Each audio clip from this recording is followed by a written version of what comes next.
வணக்கம். நாம் இந்த கிளாஸில் சாக்கெட் ப்ரோக்ராமிங் இன் பைத்தன் பற்றி பார்க்க இருக்கிறோம். ஸோ இதில் நாம் ஃபர்ஸ்ட் ஆஃப் ஆல் ஒரு சாட் அப்ளிகேஷன் க்ரியேட் பண்ண போகிறோம். அந்த சாட் அப்ளிகேஷனில் சர்வர் கிளைண்ட்டிருந்து ஒரு மெசேஜ் ரிசீவ் பண்ணுவாங்க. ஸோ இந்த chat application of course TCP/IP use பண்ணி தான் நம்ம பில்ட் பண்ணுவோம். ஸோ இதற்கு நாம் யூஸ் பண்ணுறது சாக்கெட்.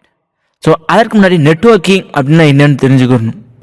ஸோ நெட்வொர்க்கிங் அப்படின்றது ரெண்டு கம்ப்யூட்டரை கனெக்ட் செய்கிறோம். அது மூலமாக அந்த ரெண்டு கம்ப்யூட்டரும் தங்களுக்குள்ள ரிசோர்ஸஸை ஷேர் பண்ணிக்கிறதுக்கு முடியும். ஸோ இதுதான் நெட்வொர்க்கிங். இப்போது சாக்கெட் அப்படின்னா ஸோ இந்த ரெண்டு கம்ப்யூட்டர் இருக்குதுன்னா ரெண்டு கம்ப்யூட்டரும் கனெக்ட் பண்ணுறதுக்கு உதவுவதான் இந்த சாக்கெட். இது ஒரு பைப் மாதிரி நீங்கள் நினச்சிக்கலாம். ஸோ ரெண்டு கம்ப்யூட்டருக்கும் நடுவில் இருக்கக்கூடிய அந்த பைப் போன்ற அந்த கனெக்ஷன், ஸோ இதுதான் வந்து சாக்கெட். ஸோ நீங்கள் பார்த்தீங்கன்னா இந்த end points bidirectional. Server send பண்ணுற இன்ஃபர்மேஷனை கிளைண்ட் ரிசீவ் பண்ணிக்கலாம், கிளைண்ட் சென்ட் பண்ணுற இன்ஃபர்மேஷனை சர்வர் ரிசீவ் பண்ணிக்கலாம். ஸோ பை டைரக்ஷனல் கம்யூனிகேஷன்றது இதுதான். ஸோ இதில் பை டைரக்ஷனல் கம்யூனிகேஷனுக்கு ஒரு எடுத்துக்காட்டு என்னென்னா டெலஃபோன் கால்ஸ். ஸோ நான் என் ஃப்ரெண்டோட பேசுகிறேன், என் ஃப்ரெண்டு எனக்கு ரிப்ளை பண்ணுறான். ஸோ இது ஒரு பை டைரக்ஷனல் கம்யூனிகேஷன். அவன் பேசுகிற அதே நேரத்தில் என்னால் இன்டரப்ட் பண்ணி பேச முடியும், அதே நேரத்தில் நான் பேசுகிற அதே நேரத்தில் அவனும் இன்டரப்ட் பண்ண முடியும். ஸோ இதை தான் நம்ம பை டைரக்ஷனல் கம்யூனிகேஷன் அப்படின்னு சொல்கிறோம். ஸோ இந்த சாட் அப்ளிகேஷன்லேயும் பார்த்தீங்கன்னா சர்வர் கிளைண்ட்டிருந்து இன்ஃபர்மேஷனை ரிசீவ் பண்ண முடியுது. ஸோ இதுதான் ஒரு சாட் அப்ளிகேஷன். இதை நம்ம TCP/IP கனெக்ஷன் யூஸ் பண்ணி தான் பண்ணுறோம். ஸோ இதற்கு நாம் சாக்கெட் அப்படின்ற லைப்ரரி அல்லது மாடியூலை இம்போர்ட் பண்ணணும். ஸோ அதில் இருக்கிற ஃபங்க்ஷன்ஸ் எல்லாம் நாம் இன்ஹெரிட் பண்ணுறது மூலமாக தான் இந்த அப்ளிகேஷனை நம்ம பில்ட் பண்ணுவோம். அதை தொடர்ந்து நாம் எப்படி ஒரு டாப் 5 வெப்சைட்ஸோடைய IP அட்ரஸை கிராப் பண்ணுறது, ஸோ அதையும் நம்ம பார்க்க விடுக்கிறோம். So first of all socket programming போகிறதுக்கு முன்னாடி நாம் தெரிஞ்சுக்க வேண்டிய 2 விஷயங்கள். AF/INET சாக் ஸ்ட்ரீம் அப்படின்னா என்னன்னு. ஸோ AF/INET அப்படின்னா அட்ரஸ் ஃபேமிலி. ஸோ உதாரணத்துக்கு எடுத்துக்கிட்டிங்கன்னா இப்போது நம்ம கனெக்ட் பண்ணணும் அப்படின்னா அந்த வெப்சைட்டுக்கு கனெக்ட் பண்ணுறோம் அப்படின்னா அந்த வெப்சைட்டுக்குன்னு ஒரு IP அட்ரஸ் இருக்கும், அப்புறம் நம்ம கனெக்ட் பண்ணுறதுக்குன்னு ஒரு போர்ட் இருக்கும். இப்போ நீங்கள் ப்ரௌசரில் http.google.com அப்படின்னு அடிக்கிறீங்கன்னா ஸோ அதுக்குன்னு ஒரு IP அட்ரஸ் இருக்கும். அதை தொடர்ந்து போர்ட் நம்பர் 80. ஸோ இந்த போர்ட் நம்பர் 80ல் தான் நாம் கனெக்ஷன்ஸ் உண்டாக்குறோம். ஸோ அந்த போர்ட் மூலமாக நாம் கனெக்ட் செய்கிறோம் அந்த IPயோட. இதற்கு ஒரு நல்ல எக்ஸாம்பிள் சொல்லணும் அப்படின்னு எடுத்துக்கிட்டா இப்போ ஒரு ஃபோன் நம்பர் அதே எடுத்துக்கிடுவோமே. ஸோ என் ஃப்ரெண்ட் இந்தோனேஷியாவில் இருக்காங்க. ஸோ அவங்க கண்ட்ரிக்குன்னு ஒரு கோட் இருக்கும், அதாவது +61. ஸோ அதை தொடர்ந்து ஃபோன் நம்பர். ஸோ இது போல தான் அட்ரஸ் ஃபேமிலிக்கும் கண்ட்ரி கோட் எப்படி இருக்குதோ அதை போல தான் இந்த போர்ட் நம்பர். அதே மாதிரி எப்படி அந்த ஃபோன் நம்பர் இருக்குதோ அதே போல தான் ஹோஸ்ட் நேம். ஸோ இந்த ஹோஸ்ட் நேமுக்குன்னு ஒரு தனி IPv4 அட்ரஸ் இருக்கும். ஸோ நீங்கள் கமாண்ட் லைன்லேயே கூட ஒரு google.com அல்லது facebook.com பிங் பண்ணி பார்த்தீங்கன்னா அதற்குன்னு ஒரு IP அட்ரஸ் கிடைக்கும். ஸோ நீங்கள் செய்ய வேண்டியதெல்லாம் பிங் அப்படின்னு டைப் பண்ணிவிட்டு அதை தொடர்ந்து www.google.com அப்படின்ட்டு உங்கள் கமாண்ட் ஓப்பன் பண்ணி இந்த கமாண்டை ரன் பண்ணீங்க அப்படின்னா அதற்கான IPv4 அட்ரஸ் உங்களுக்கு கிடைக்கும். ஸோ அதை தொடர்ந்து உங்கள் போர்ட் நம்பரை நீங்கள் இன்புட் பண்ணி அதை URL பாரில் என்டர் கொடுத்தீங்க அப்படின்னா அந்த வெப்சைட்டோட நீங்கள் இன்ட்ராக்ட் பண்ண முடியும். இதுதான் அட்ரஸ் ஃபேமிலி. அதை தொடர்ந்து sock stream. So sock stream அப்படின்னு எடுத்துட்டிங்கன்னா என்ன வகையான ப்ரோட்டோக்கால் நம்ம யூஸ் பண்ண போகிறோம். ஸோ நாம் இதில் TCP/IP கனெக்ஷன் யூஸ் பண்ணுறதுனால சாக் ஸ்ட்ரீம் இதை தான் நம்ம ப்ரிஃபர் பண்ணுறோம். இதே ஒரு வேளை இன்ஃப்ராக்ட் கனெக்ஷன் இது மாதிரிலாம் யூஸ் பண்ணுறதா இருந்தால் சாக் டிகிராம். ஸோ இந்த மாதிரியான டிஃப்ரெண்ட்டான டேட்டா டைப்ஸ்லாம் நம்ம யூஸ் பண்ணுவோம். ஆனால் இங்கே நாம் யூஸ் பண்ணுறது சாக் ஸ்ட்ரீம். ஸோ நாம் இந்த TCP/IP கனெக்ஷனுக்கான கரஸ்பாண்டிங் சாக் ஸ்ட்ரீமை நம்ம யூஸ் பண்ணுறோம். ஸோ AF/INETையும் சாக் ஸ்ட்ரீமையும் சாக்கெட் அப்படின்ற பேராமீட்டராக பாஸ் பண்ணுவோம். ஸோ சாக்கெட் அப்படின்ற கிளாஸ்க்கு அதை பேராமீட்டராக பாஸ் பண்ணுவோம். ஸோ இதில் என்ன ஒரு அழகு இருக்குன்னு பார்த்தீங்கன்னா ஃபர்ஸ்ட் ஆஃப் ஆல் சாக்கெட் சர்வருக்கான சாக்கெட் கிளைண்ட்டுக்கு கூடிய ரெக்வஸ்ட்டுக்காக வெயிட் பண்ணும். ஸோ அது லிசன் பண்ணும். ஸோ கிளைண்ட் ஒரு வேளை ரெக்வஸ்ட் அனுப்பிச்சோடனே ரெண்டுமே கம்யூனிகேஷன் பண்ணிக்க இயலும். ஸோ 2 பேருக்கும் கம்யூனிகேஷன் நடக்குது. ஸோ இதில் நீங்கள் கவனிக்க வேண்டியது என்னென்னா லோக்கல் ஹாஸ்ட் அட்ரஸ். ஸோ நாம் இந்த சேட் அப்ளிகேஷனில் லோக்கல் ஹாஸ்ட் அட்ரஸ் அதாவது 127.0.0.1 தான் யூஸ் பண்ணுவோம். ஸோ நீங்கள் ஒரு வேளை PHP டெவலப்பராக இருந்தீங்க அப்படின்னா, அல்லது நீங்கள் வேறு ஏதாவது ஒரு வெப் அப்ளிகேஷன்ஸில் டெவலப் பண்ணுறீங்க அப்படின்னா உங்களுக்கு லோக்கல் ஹாஸ்ட் அப்படின்னா என்ன தெரிய வந்திருக்கும். ஸோ இதை தான் நம்ம லூப் பேக் அட்ரஸ் அப்படின்னு சொல்லுவோம். நம்ம மெஷினோடைய அல்லது நம்ம லேப்போ டெஸ்க்டாப்போடைய டிஃபால்ட் அட்ரஸ் வந்து 127.0.0.1. ஸோ இப்போ நீங்கள் இதில் பார்க்கலாம் சர்வர் கிளைண்ட் மாடல். ஸோ இதில் வந்து ஒரு 3-way ஹேண்ட் ஷேக்கிங் இருக்குது அப்படின்னு சொன்னால் மிகையாகாது. ஃபர்ஸ்ட் ஆஃப் ஆல் சர்வர் இருக்காங்க, கிளைண்ட் இருக்கிறாங்க. சர்வர் சைடு ஒரு சாக்கெட் இருக்குது. அந்த சர்வர் சைடு சாக்கெட் வந்து ஒரு குறிப்பிட்ட IP அட்ரஸ், அதை தொடர்ந்து போர்ட் நம்பர் அதாவது AF/INET இதோட பைண்ட் பண்ணணும். ஸோ இந்த பைண்டிங் நடந்த உடனே, அதாவது சர்வர் வந்து ஒரு IP address and port number set பண்ண உடனே நாம் கிளைண்ட்டிட்ட இருந்து கனெக்ஷன் ரிசீவ் பண்ணுறதுக்காக கனெக்ஷன் ரெக்வஸ்ட்காக லிசன் பண்ணணும். ஸோ ஒரு குறிப்பிட்ட அமௌண்ட் அதில் மென்ஷன் பண்ணலாம். ஸோ எவ்வளோ நேரம் லிசன் பண்ணணும் அப்படின்னு. அதே தொடர்ந்து கிளைண்ட் சைடு அப்படி வந்தீங்கன்னா கிளைண்ட் சைடு ஒரு சாக்கெட் இருக்குது. கிளைண்ட் சைடு சாக்கெட் வந்து கனெக்ஷன் ரெக்வஸ்ட் சென்ட் பண்ணணும். இதில் நினைவில் வைத்து கொள்ள வேண்டியது என்னன்னா, ஸோ சர்வர் சைடில் என்ன IP அட்ரஸ் கொடுத்தேனோ, சர்வர் சைடில் என்ன விதமான போர்ட் நம்பர் கொடுத்தேனோ அதே IP அட்ரஸ் அதே போர்ட் நம்பர் தான் கிளைண்ட் சைட்லேயும் நானும் மென்ஷன் பண்ணணும். அப்படி இல்லைன்னா எனக்கு கனெக்ஷன் ஏற்படுத்த முடியாது. ஸோ உதாரணத்துக்கு சொல்லணும்னா, என் ஃப்ரெண்டு எந்த கண்ட்ரியில் இருக்கிறானோ அந்த கண்ட்ரி கூட நான் ப்ராப்பராக டைப் பண்ணணும். அதை தொடர்ந்து அவன் ஃபோன் நம்பரை நான் ப்ராப்பராக டைப் பண்ணி கால் பட்டனை அமுத்தினா தான் 2 பேரும் கனெக்ட் செஞ்சு பேசிக்கிற முடியும்.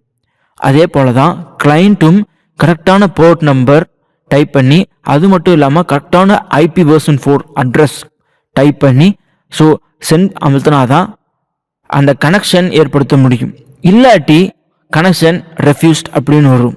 ஏன்னா இல்லாத ஒரு IPv4 அட்ரஸ் அல்லது இல்லாத ஒரு போர்ட் நம்பர் அதை நம்ம ட்ரை பண்ணோம் அப்படின்னா கனெக்ஷனும் ஏற்படுத்த முடியாது, நம்மளால் கம்யூனிகேஷனும் பண்ண முடியாது. ஸோ நாம் கிளைண்ட் சைட் கோடிங் பண்ணுறப்போ இந்த ஒரு விஷயத்தை நம்ம கூர்ந்து கவனிச்சுக்கணும். So first of all server side நம்ம proper IP and proper port number கொடுத்துருக்குறோமா, அதை தொடர்ந்து கிளைண்ட் சைடு வந்து நாம் அந்த ப்ராப்பர் IPயோட நம்ம கனெக்ஷன் ஏற்படுத்துகிறோமா, ஸோ இதை நம்ம ப்ராப்பர் கேர் எடுத்துக்கணும். அப்படி இல்லைன்னா நமக்கு கனெக்ஷன் மிஸ்மேட்ச் ஆகிறதுக்கு வாய்ப்பு இருக்குது. ஸோ கனெக்ஷன் உண்டாக்க முடியாது. ஸோ எப்போ நீங்கள் சாக்கெட் ப்ரோக்ராமிங் பண்ணாலும் இந்த ஒரு விஷயத்தை ஞாபகத்தில் வச்சுக்கணும். ஸோ எந்த IP எந்த போர்ட் நம்பர் சர்வருக்கு அசைன் பண்ணுறீங்க, அதற்கப்புறமா கிளைண்ட்டு எந்த IP அண்ட் எந்த போர்ட் நம்பருக்கு லிசன் பண்ணணும் அல்லது கனெக்ட் பண்ணணும். ஸோ இந்த ஒரு விஷயத்தில் கவனம் செலுத்தணும். இந்த சர்வர் அப்ளிகேஷனை நீங்கள் வேறு ஏதாவது கம்ப்யூட்டரில் கூட ரன் பண்ணிவிட்டு கிளைண்ட் சைடு அப்ளிகேஷனை இன்னொரு கம்ப்யூட்டரில் ரன் பண்ணிக்கலாம். ஸோ அந்த கம்ப்யூட்டர்ஸில் ஒன்றா ஜாயின் பண்ணியிருக்கிறப்போ அதால் கம்யூனிகேஷன் பண்ணிக்க முடியும். ஸோ இந்த அப்ளிகேஷனில் அஃப்கோர்ஸ் உங்கள் கம்பெனியில் கூட நீங்கள் இம்ப்ளிமெண்ட் பண்ணலாம். So first of all client வந்து இப்போ கனெக்ஷன் ரெக்வஸ்ட் அனுப்புவாங்க சர்வருக்கு. ஸோ நீங்கள் பார்க்கலாம் கிளைண்ட்டு சர்வருக்கு கனெக்ஷன் ரெக்வஸ்ட் அனுப்புகிறாங்க. சர்வர் ஏற்கனவே அந்த IPv4 அட்ரஸ் அண்ட் போர்ட் நம்பரோட பைண்ட் பண்ண உடனே கனெக்ஷன் கிடைக்காதான்னு லிசன் பண்ணிகிட்டே இருப்பாங்க. ஸோ இது கனெக்ஷன் ரெக்வஸ்ட் சென்ட் பண்ண உடனே first of all okay IPv4 address and port number ரெண்டுமே ஓகே கரெக்டாக இருக்குது. ஸோ கனெக்ஷனை அக்செப்ட் பண்ணும். அக்செப்ட் பண்ண உடனே கிளைண்ட் வந்து அந்த பேக்கெட்டை சென்ட் பண்ணும். ஸோ சென்ட் பண்ண உடனே சர்வர் கிளைண்ட் சென்ட் பண்ண பேக்கெட்டை ரிசீவ் பண்ணும். ஸோ இந்த சென்ட் ரிசீவ் அக்னாலேஜ்மெண்ட் இதுதான் நம்ம 3-way ஹேண்ட் ஷேக்கிங் அப்படின்னு சொல்லுவோம். ஸோ சர்வர் கிளைண்ட் இது ரெண்டும் கம்யூனிகேட் பண்ணிக்கிறணும் அப்படின்னா இந்த 3-way ஹேண்ட் ஷேக்கிங் பக்காவாக இருக்கணும். ஸோ நீங்கள் இதில் பார்க்கலாம் சர்வர் வந்து கனெக்ஷன் ரெக்வஸ்ட்காக வெயிட் பண்ணுறாங்க. அதற்கப்புறம் கிளைண்ட் சைட்லேருந்து கனெக்ஷன் ரெக்வஸ்ட் வந்த மாதிரிக்கு சர்வர் அந்த கனெக்ஷன் ரெக்வஸ்ட் அக்செப்ட் பண்ணுறாங்க. அதற்கப்புறமா பேக்கேஜ் சென்ட் ஆகுது. ஸோ நம்ம இதை ப்ரோக்ராமேட்டிக்காக வெரிஃபை பண்ணலாம். First of all socket module import பண்ணிக்கணும். Server socket. ஸோ சர்வர் சைடுக்கு ஒரு சாக்கெட் கிரியேட் பண்ணிக்கலாம். சாக்கெட் டாட் சாக்கெட்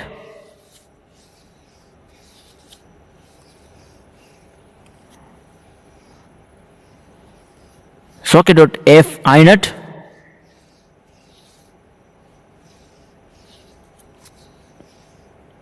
ஸோ நீங்கள் ஸ்க்ரால் பண்ணி பார்த்துக்கலாம். என்னென்ன ஆப்ஷன்ஸ் இருக்குதுன்னு, comma socket dot sock stream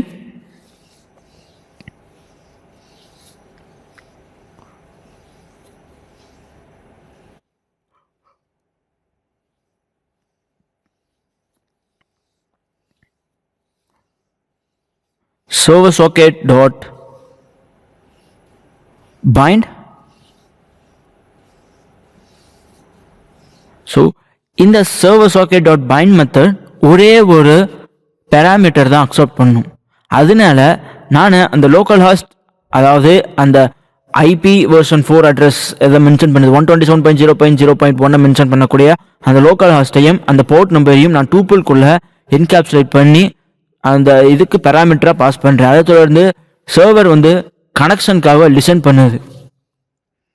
so connection request receive ஆயிடுச்சுன்னா, ஸோ அதை தான் நான் மென்ஷன் பண்ணுறதுக்கு while true அப்படின்னு நான் இங்கே மீன் பண்ணுறேன். அதை தொடர்ந்து connection comma address equals server socket dot accept. So connection request வந்தோடனே சர்வர் சாக்கெட் அந்த கனெக்ஷனை அக்செப்ட் பண்ணும். அதற்கப்புறமா கிளைண்ட்டில் இருந்து வர்ற அந்த டேட்டாவை ரிசீவ் பண்ணணும். ஸோ ஒருவேளை கிளைண்ட்டில் இருந்து வர்ற டேட்டா 0க்கும் அதிகமாக இருந்துச்சு அப்படின்னா, ஸோ மோஸ்ட்லி அல்லது எப்போவுமே கிளைண்ட் சென்ட் பண்ணுற டேட்டா ஒரு கான்டென்ட் இருக்கும். ஸோ அது 0 விட கிரேட்டராக தான் இருக்கும். So print buffer, so print puff dot, so client டேட்டாவை என்கோட் பண்ணி அனுப்புவாங்க UTF-8 ஃபார்மேட்டில். அதை சர்வர் டீகோட் பண்ணணும். So dot decode UTF-8 break.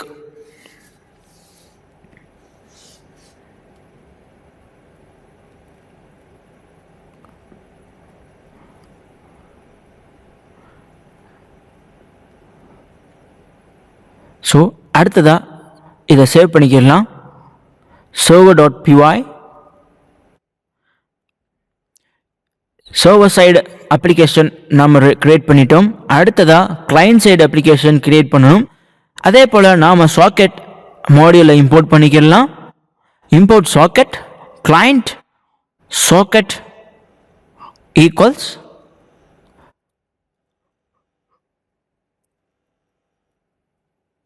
socket.socket socket.finet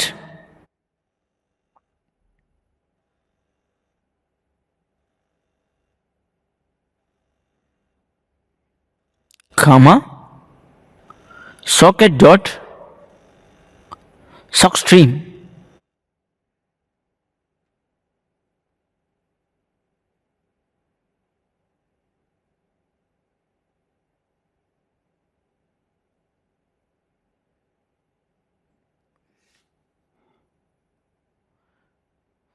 so client அந்த AFINET அண்ட் சாக் ஸ்ட்ரீம் பேராமீட்டரை அக்செப்ட் பண்ணுது.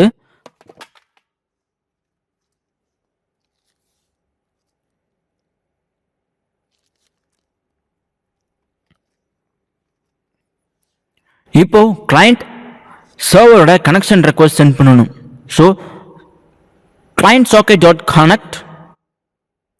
ஸோ இந்த இடத்துல நம்ம ப்ராப்பரான ஐபி மென்ஷன் பண்ணணும். ஸோ லோக்கல் ஹாஸ்ட், அதை தொடர்ந்து போர்ட் நம்பர் 8089. ஸோ சர்வர் நம்ம ஏற்கனவே local host and port number 8089 set பண்ணியிருக்கிறோம். ஸோ கிளைண்ட் சைடும் நாம் அதே ரெக்வஸ்ட்டை வைக்கிறோம். ஸோ அதே தான் நம்ம பேராமீட்டரை பாஸ் பண்ணுறோம். ஸோ கனெக்ட் செஞ்ச உடனே டேட்டாவை சென்ட் பண்ணணும். கிளைண்ட் சாக்கெட் டாட் சென்ட் ஹே ஹென்சன். ஸோ இந்த ஸ்ட்ரிங்கை சர்வருக்கு கிளைண்ட் சென்ட் பண்ணுறாங்க. சென்ட் பண்ணுறப்போ அந்த டேட்டா UTF-8 ஃபார்மேட்டில் என்கோட் பண்ணி தான் அனுப்பணும். எப்போவுமே டிரான்சாக்ஷன்லாம் பார்த்தீங்கன்னா UTF-8 ஃபார்மேட்டில் என்கோட் பண்ணியிருக்கணும். காரணம், அது ஒருவேளை ஸ்பெஷல் சிம்பிள்ஸ் ஆர் வேறு ஏதாவது லாங்குவேஜில் இருந்துச்சு அப்படின்னா அது யூசர் ஸ்க்ரீனில் டிஸ்பிளே ஆகணும். ஸோ அந்த வகையில் இருக்கக்கூடியது இந்த யூனிகோட் ஃபார்மேட். ஸோ சர்வர் நான் ரன் பண்ணுறேன் ஃபர்ஸ்ட் ஆஃப் ஆல். அதை தொடர்ந்து கிளைண்ட்டை நான் ரன் பண்ணணும். ஸோ ஃபர்ஸ்ட் ஆஃப் ஆல் சர்வரை ரன் பண்ணக்கு அப்புறமா தான் கிளைண்ட் ரன் பண்ணணும். It has no object called sock stream அப்படின்ற எரர் ரிப்போர்ட் நமக்கு கிடைக்குதை நீங்கள் பார்க்கலாம். ஸோ கிளைண்ட் சைடில் நாம் சின்ன மாடிஃபிகேஷன் பண்ணலாம்.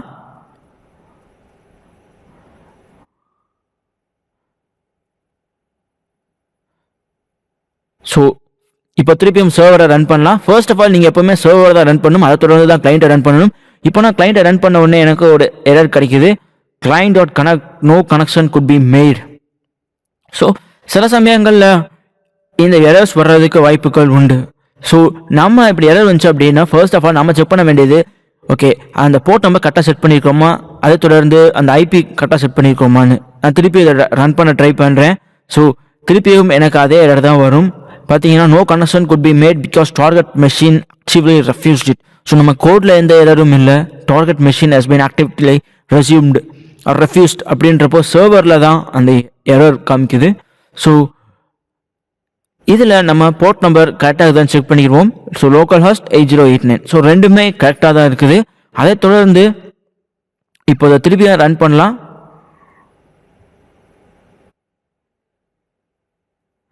ஸோ திருப்பியும் அதே எரர் வர்றதை நீங்கள் பார்க்கலாம். ஸோ ஃபர்ஸ்ட் ஆஃப் ஆல் நீங்கள் சில சமயங்கள் இது போல் எரர்ஸ் வந்து ரிப்பீட்டடாக வந்துக்கிட்டே இருக்கும்.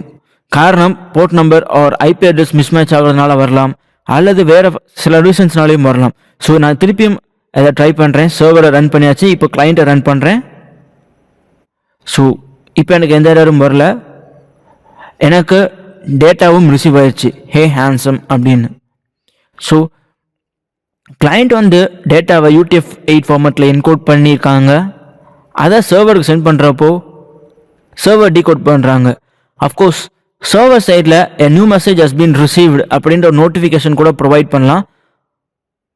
ஸோ அந்த நோட்டிஃபிகேஷனை நம்ம நீட்டாக ஃபார்மேட் பண்ணி ப்ரொவைட் பண்ணால் நல்லாயிருக்கும். ஸோ நான் அதை ஃபார்மேட் பண்ணுறேன். ஸோ ஒரு பாக்ஸஸ், அந்த பாக்ஸ்க்குள்ளே மெசேஜ் ஹஸ் பீன் ரிசீவ்டு, அந்த மாதிரி கூட ஒரு நோட்டிஃபிகேஷன் நம்ம ப்ரொவைட் பண்ணலாம். a new message has arrived.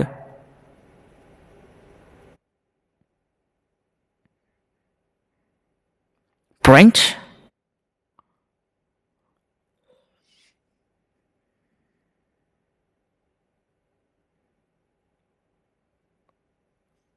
So save பண்ணிக்கோங்க. Ctrl+, S. இப்போ கிளைண்ட் சைடில் a message has been sent successfully or perfectly அப்படின்னு கூட நம்ம ஒரு நோட்டிஃபிகேஷன் ப்ரொவைட் பண்ணலாம். Message has been send successfully.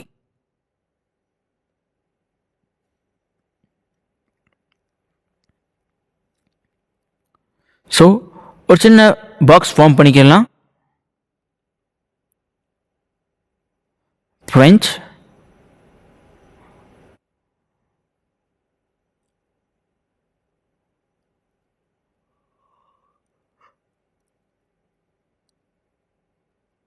First of all நான் சர்வரை ரன் பண்ணுறேன், அது தொடர்ந்து கிளைண்ட்டை ரன் பண்ணுறேன். So message has been send successfully அப்படின்ற நோட்டிஃபிகேஷன் வருது. இங்கே பார்த்தீங்கன்னா ஹை ஹேண்ட்ஸம், அதை தொடர்ந்து நியூ மெசேஜ் அரைவ்டு அப்படின்ற நோட்டிஃபிகேஷனும் வந்திருக்கிறத நீங்கள் பார்க்கலாம். ஸோ இது வந்து யூசர்ஸ்க்கு வந்து நம்ம ஸ்கிரிப்ட் கரெக்டாக ரன் ஆயிடுச்சா இல்லையா அப்படின்ற ஒரு நோட்டிஃபிகேஷன் கிடைக்கிறதுக்காக உதவுது. ஸோ இதற்கு முன்னாடிலாம் பார்த்தீங்க அப்படின்னா நம்ம ஃபைல் அல்லது நாம் சென்ட் பண்ணுற இந்த ஸ்ட்ரிங் சர்வரை ரீச் ஆனாலும் நமக்கு அது ரீச் ஆயிடுச்சா இல்லையா அப்படின்ற நோட்டிஃபிகேஷனே கிடைக்காது, பிளாங்க் ஸ்க்ரீனாக தான் இருந்துச்சு. இப்போது நாம் அந்த மெசேஜ் சென்ட் பண்ண உடனே நமக்கு ஒரு நோட்டிஃபிகேஷன், அதாவது message has been send successfully அப்படின்ற கிளைண்ட்டுக்கு ஒரு நோட்டிஃபிகேஷனும் சர்வருக்கு நியூ மெசேஜ் ஹஸ் அரைவ்டு அப்படின்ற சர்வர் சைட் நோட்டிஃபிகேஷனும் ப்ரொவைட் பண்ண வச்சுருக்கிறோம்.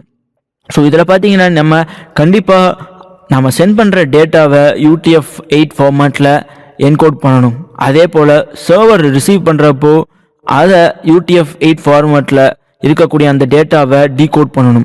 அப்போ தான் அதை ரீட் பண்ண முடியும். இல்லாட்டி அது பி ஃபாலோட் பை நம்ம பாஸ் பண்ணுற ஸ்ட்ரிங் இந்த ஃபார்மேட்டில் தான் இருக்கும். ஸோ சர்வர் கிளைண்ட் இந்த மாடலை நீங்கள் இப்போ தான் சிமுலேட் பண்ணி பார்த்தீங்க. இப்போ அதை பார்க்கலாம். ஃபர்ஸ்ட் ஆஃப் ஆல் நம்ம சர்வர் சைடு சாக்கெட் கிரியேட் பண்ணணும். அதை தொடர்ந்து அந்த IP வெர்ஷன் 4 அந்த போர்ட் நம்பரோட நம்ம பைண்ட் பண்ணோம். அதற்கப்புறம் கனெக்ஷன் ரெக்வஸ்ட்காக வெயிட் பண்ணோம். அப்புறம் கிளைண்ட் வந்து கனெக்ஷன் ரெக்வஸ்ட் சென்ட் பண்ணாங்க. அதற்கு வந்து கிளைண்ட் ப்ராப்பரான IP அண்ட் போர்ட் நம்பர் மூலமாக அந்த சர்வரோட கனெக்ஷன் ரெக்வஸ்ட் சென்ட் பண்ணாங்க. இப்போது அந்த கனெக்ஷன் ரெக்வஸ்ட்டை சர்வர் அனுப்பின உடனே அக்செப்ட் பண்ண உடனே கிளையண்ட் அந்த ஸ்ட்ரிங் ஹே ஹேண்ட்ஸம் அப்படின்ற அந்த டேட்டாவை சர்வருக்கு சென்ட் பண்ணுறாங்க. சர்வர் அந்த டேட்டாவை ரிசீவ் பண்ணுறாங்க. ஸோ கடைசியில் 2 பேருக்கும் நோட்டிஃபிகேஷன் அல்லது அக்னாலஜ்மெண்ட் போல ஒன்று கிடைக்குது.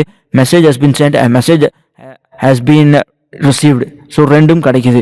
இப்போ நாம் இன்னொரு சாஃப்ட்வேர் டெவலப் பண்ண போகிறோம். ஸோ இந்த சாஃப்ட்வேர் என்ன பண்ணுது அப்படின்னா இந்த 5 வெப்சைட்ஸுடைய ஐபி அட்ரஸை கிராப் பண்ணணும். So holo5e, google.com, facebook.com, gmail.com, yahoo. So இந்த 5 வெப்சைட்ஸோடைய ஐபி அட்ரஸை மட்டும் கிராப் பண்ணக்கூடிய அளவில் நாம் இப்போ ஒரு ப்ரோக்ராம் க்ரியேட் பண்ண போகிறோம். ஸோ இதற்கு நாம் அஃப்கோர்ஸ் சாக்கெட் ப்ரோக்ராமிங் தான் இம்ப்ளிமெண்ட் பண்ணுவோம். ஒவ்வொரு வெப்சைட்ஸுக்கும் ஒரு குறிப்பிட்ட ஐபி அட்ரஸ் அசைன் பண்ணியிருப்பாங்க. ஸோ அந்த ஐபி அட்ரஸ் யூஸ் பண்ணி நம்மளால் அந்த வெப்சைட்டை அக்சஸ் பண்ண முடியும். ஸோ ஃபர்ஸ்ட் ஆஃப் ஆல் ஒரு நியூ ஃபைல் க்ரியேட் பண்ணிக்கலாம். நம்ம ப்ரீவியஸ் சாஃப்ட்வேர் அல்லது சர்வர் கிளைண்ட் அப்ளிகேஷனை க்ளோஸ் பண்ணிடலாம். Import socket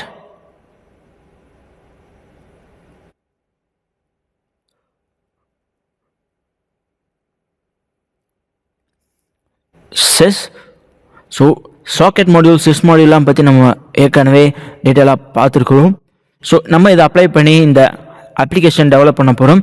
so first of all யூசர்ட்ட இருந்து நாம் டொமைன் நேமை கெட் பண்ண போகிறோம். ஸோ இந்த 5 வெப்சைட் மட்டும் இல்லாமல் வேறு எந்த வெப்சைட்டை யூசர் இன்புட் பண்ணாலும் அதற்கும் ஐபி அட்ரஸ் கண்டுபிடிக்கிற அளவில் நம்ம சாஃப்ட்வேர் இருக்கணும். ஸோ அதுதான் வந்து ஸ்கேலபிலிட்டி அப்படின்னு சொல்லுவாங்க. ஸோ இந்த சாஃப்ட்வேர் கிரியேட் பண்ணுறப்போ பேசிக்காக பார்த்தீங்கன்னா யூசர் வந்து ஒரு பிளாங்க் ஸ்பேஸை என்டர் பண்ணி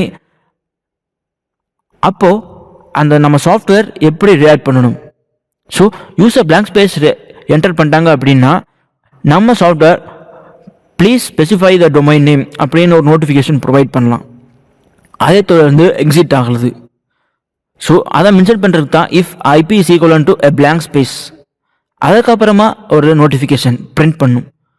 இப்போது யூசர் ப்ராப்பரான ஐபி அல்லது ப்ராப்பரான டொமைன் நேம் கொடுத்தாங்க அப்படின்னா இந்த ட்ரை பிளாக் எக்ஸிக்யூட் ஆகும். ஸோ ஐபி கிராப் ஈக்குவல்ஸ் நான் இதை கேமல் கேஸ் சின்டாக்ஸில் பிரிண்ட் பண்ணியிருக்கிறேன். ஸோ ஐபி கிராப், ஸோ இது வந்து கேமல் கேஸ் சின்டாக்ஸில் இருக்குது. ஸோ ஐபியில் ஃபர்ஸ்ட் லெட்டர் பார்த்தீங்கன்னா ஐ, கிராப்பில் first letter G. So I வந்து ஸ்மால் லெட்டர்லையும் ஜி கேப்ஸ்லையும் இருக்கிறத பார்க்கலாம். ஸோ இது ஒரு ரீடபிலிட்டிக்காக தான். அப்புறம் நான் கெட் ஹாஸ்ட் பை நேம் அப்படின்ற மெத்தடை கால் பண்ணி அதில் யூசர் சென்ட் பண்ண இன்புட், அதாவது அந்த வெப்சைட்டை நான் பேராமீட்டராக பாஸ் பண்ணுறேன். அப்புறம் பிரிண்ட் அந்த ஐபி, ஸோ அந்த ஐபியை பிரிண்ட் பண்ணும். ஸோ இப்போ பிரிண்ட் பண்ணுறது என்னென்னா யூசர் என்ன இன்புட் பண்ணாங்களோ அந்த வெப்சைட் நேமே அதை திருப்பியும் அப்படியே பிரிண்ட் பண்ணும். அஃப்கோர்ஸ் நாம் ஐபி அட்ரஸை எப்படி அதுலேருந்து கெட் பண்ணுறது அப்படின்றத பின்னாடியும் பார்க்கலாம். ஸோ ஃபர்ஸ்ட் ஆஃப் ஆல் இதை சேவ் பண்ணிவிட்டு ரன் பண்ணலாம். இதில் நான் எக்ஸப்ஷன் எனக்கு என்ன வரும்னு தெரியல, அதனால வந்து எக்ஸப்ஷன் போட்டு எரர் ரிசால்விங் யூஆர்எல் அப்படின்ற நோட்டிஃபிகேஷன் ப்ரொவைட் பண்ணுறேன். இப்போ பார்த்தீங்கன்னா enter the name of domain நான் www.holo5e.com அப்படின்னு ப்ரொவைட் பண்ணுறேன். இப்போ என்டர் எழுத்துனீங்க அப்படின்னா யூசர் என்ன வெப்சைட் ப்ரொவைட் பண்ணாங்களோ அதே வெப்சைட் எனக்கு பிரிண்ட் ஆகுது. ஆனால் எனக்கு தேவையோ ஐபி அட்ரஸ். ஸோ நான் இதில் கொடுக்க வேண்டியது ஐபி கிராப். ஏன்னா அந்த ஐபியை தான் நான் கெட் ஹவுஸ் பை நேம் அப்படின்ற மெத்தட்குள்ளே பேராமீட்டராக பாஸ் பண்ணி அந்த ஐபிஐ நான் ஐபி கிராப் அப்படின்ற வேரியபிளுக்கு அசைன் பண்ணிக்கிறேன். ஸோ அந்த வேரியபிளை நான் பிரிண்ட் பண்ண போகிறேன். So enter the name of domain www.holo5e.com. So அந்த வெப்சைட்ஸ்க்கான கொரஸ்பாண்டிங் ஐபி அட்ரஸ் பிரிண்ட் ஆகிருக்கிறத நீங்கள் பார்க்கலாம். ஸோ இதை தொடர்ந்து நாம் எத்தனை வெப்சைட்ஸ் கொண்டாலும் ஐபி இது மாதிரி கெட் பண்ணலாம். ஸோ இப்போ பார்த்தீங்கன்னா அடுத்ததாக நம்ம google.comக்கு கெட் பண்ணலாம். ஸோ google.com உடைய கரஸ்பாண்டிங் ஐபி இதுதான். அஃப்கோர்ஸ் நீங்கள் இந்த ஐபி அட்ரஸை காப்பி பண்ணி உங்களுடைய யூஆர்எல் அல்லது உங்கள் ப்ரௌசரில் பேஸ்ட் பண்ணி ரன் பண்ணீங்க அப்படின்னா அந்த google.comலையோ அல்லது facebook.comலையோ இந்த .comோட உங்களால் கனெக்ட் செஞ்சுக்க முடியும். ஸோ facebook.com அதுக்குடைய ஐபி அட்ரஸ் நம்ம கெட் பண்ணிட்டோம். இப்போ ஜிமெயில், ஸோ www.gmail.com, அதை தொடர்ந்து யாஹூ. ஸோ நம்ம இதை திருப்பி ரன் பண்ணலாம். www.yahoo.com. அஃப்கோர்ஸ் நீங்கள் ஒவ்வொருக்கும் ரன் ப்ரெஸ் பண்ணாமல் ஃபங்க்ஷனை அதில் இன்க்ளூட் பண்ணி ஒவ்வொருக்கும் அந்த ஃபங்க்ஷனை மட்டும் கால் பண்ணி கூட நீங்கள் பண்ணலாம். ஸோ நான் ஃபங்க்ஷன்ஸ் எப்படி யூஸ் பண்ணி அதை பண்ணுறது அப்படின்றத நான் ஏற்கனவே எக்ஸ்பிளைன் பண்ணியிருக்கிறேன். ஸோ நீங்கள் வேணால் அதை ட்ரை பண்ணி கூட பார்க்கலாம். ஸோ நாம் இதில் பண்ணதெல்லாம் சாக்கெட் மாடலையும் சிஸ் மாடலையும் இம்போர்ட் பண்ணோம். அதை தொடர்ந்து யூசர்லேருந்து இன்புட் கெட் பண்ணோம். இப்போ sys dot exit of 0 and sys dot exit of 1 இப்படி 2 மெத்தட்ஸ் இருக்குது. ஸோ 0க்கும் 1க்கும் என்ன டிஃப்ரென்ஸ் அப்படின்னு பார்த்தீங்கன்னா 0 அப்படின்னா சக்ஸஸ், 1 அப்படின்னா ஃபெயிலியர். ஸோ நான் இந்த இடத்துல சிஸ் டாட் எக்ஸிட் ஆஃப் 1 அப்படின்னு நான் மென்ஷன் பண்ணுறேன். இப்போ ரன் பண்ணுறேன். இப்போ நீங்கள் அதை பார்த்தீங்கன்னா 0 அண்ட் 1 ஆர் எக்ஸிட் கோட். 0 அப்படின்னா சக்ஸஸ், 1 அப்படின்னா எரர். ஸோ 0 அப்படின்னு நீங்கள் பாஸ் பண்ணுறப்போ அது clear and exit without error. அதே இது 1 அப்படின்னு பாஸ் பண்ணியிருந்தீங்கன்னா clear and exit because of error. So இது ரெண்டுக்கும் உள்ள ஒரு டிஃப்ரென்ஸ் இது தான். ஸோ எரரின் காரணமாக அது எக்ஸிட் ஆச்சு அப்படின்னா நம்ம 1 அப்படின்ற கோடை பாஸ் பண்ணுவோம். ஸோ எரரே இல்லாமல் எக்ஸிட் பண்ணு அப்படின்றத மென்ஷன் பண்ணுறதுக்கு 0 அப்படின்ற கோடை மென்ஷன் பண்ணுவோம். ஸோ நாம் இந்த கிளாஸில் சாக்கெட் அப்படின்னா என்ன, அதை தொடர்ந்து AF5net சாக் ஸ்ட்ரீம் இப்படின்னா என்னன்னு பார்த்தோம். அது மட்டும் இல்லாமல் லோக்கல் ஹாஸ்ட் இந்த பற்றியான நம்ம டிஸ்கஸ் பண்ணோம். ஸோ இதுக்கு ஒரு ப்ரோக்ராம் க்ரியேட் பண்ணி நாம் சர்வர் கிளைண்ட் மாடல் எப்படி பைத்தானில் க்ரியேட் பண்ணுறது, அது மட்டும் இல்லாமல் இந்த சேட் அப்ளிகேஷனில் எப்படி கிளைண்ட்டு டேட்டா சர்வர்கிட்ட சென்ட் பண்ணுறாங்க அதையும் நம்ம பார்த்தோம். ஸோ இதில் 3-way ஹேண்ட்ஷேக்கிங் இருக்கிறத நம்ம பார்த்தோம். அஃப்கோர்ஸ் நீங்கள் அந்த ப்ரோக்ராமை இன்னும் டெவலப் பண்ணி சர்வர் திருப்பியும் கிளைண்ட்டுக்கு ஒரு ரிப்ளை இதுபடி மாற்றி மெசேஜஸ் பாஸ் பண்ணிக்கிற அளவில் நீங்கள் டெவலப் பண்ணலாம். ஸோ அதையும் தொடர்ந்து நாம் ஒரு பைத்தான் ப்ரோக்ராம் க்ரியேட் பண்ணோம். அந்த ப்ரோக்ராம் மூலமாக யூசர்கிட்ட இருந்து டொமைன் நேமை கெட் பண்ணி அந்த டொமைன் நேம்க்கான கரஸ்பாண்டிங் IP அட்ரஸ் என்ன அப்படின்றத பிரிண்ட் பண்ணக்கூடிய அளவில் ஒரு சாஃப்ட்வேர் க்ரியேட் பண்ணோம். ஸோ அந்த சாஃப்ட்வேர் யூஸ் பண்ணி நாம் ஃபர்ஸ்ட் 5 டாப் வெப்சைட்ஸுடைய IP அட்ரஸையும் பிரிண்ட் பண்ணோம். ஸோ இதுதான் சாக்கெட் ப்ரோக்ராமிங் இன் பைத்தன். நன்றி.